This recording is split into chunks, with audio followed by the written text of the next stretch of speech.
नमस्कार दर्शक बंधु मु आपण मानक स्वागत करुच्ची मास्टर्स ओडिया यूट्यूब चैनल को। आसंतु आज आम जानिबा शनिदेव नजर अशुभ कहीं जानतु वक्र दृष्टिर संकेत।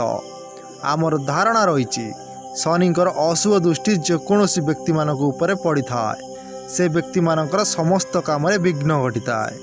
तेबे जानतु शनिदेव नजर कहीं अशुभ होता है। पौराणिक कथा अनुसार शनिकर विवाह एभली एक कन्या सह होइतिला जी स्वभाव में खूब उग्र थिले।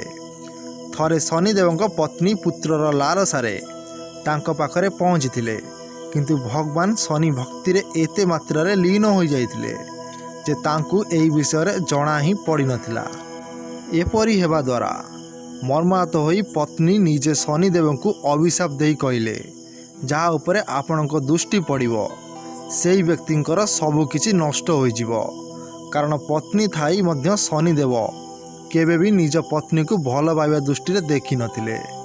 एही कारणरू शनिदेव दृष्टि अशुभ बोली कुआ जाई थाए। शास्त्र अनुसार केबे मध्य शनिदेव आखिरे आखि मिसाई दर्शन करने अनुचित। सर्वदा लोकमानक नजर शनिदेव पाद उपरे रहिबा उचित। जानतु शनि अशुभ नजर संपर्क रे। 1 नंबर शनि अशुभ छाईर प्रथम संकेत टंकार क्षति हेबा। 2 नंबर संभव हो पारुथिबा कार्य विघ्न घटिबा। 3 नंबर चिकित्सा रे अधिक टंका खर्च हेबा। 4 नंबर गृहपालित जीवजंतुकर मृत्यु हेबा। 5 नंबर बारंबार कौनसी विवाद रे पड़िबा बा कोर्टर द्वारस्थ हेबा।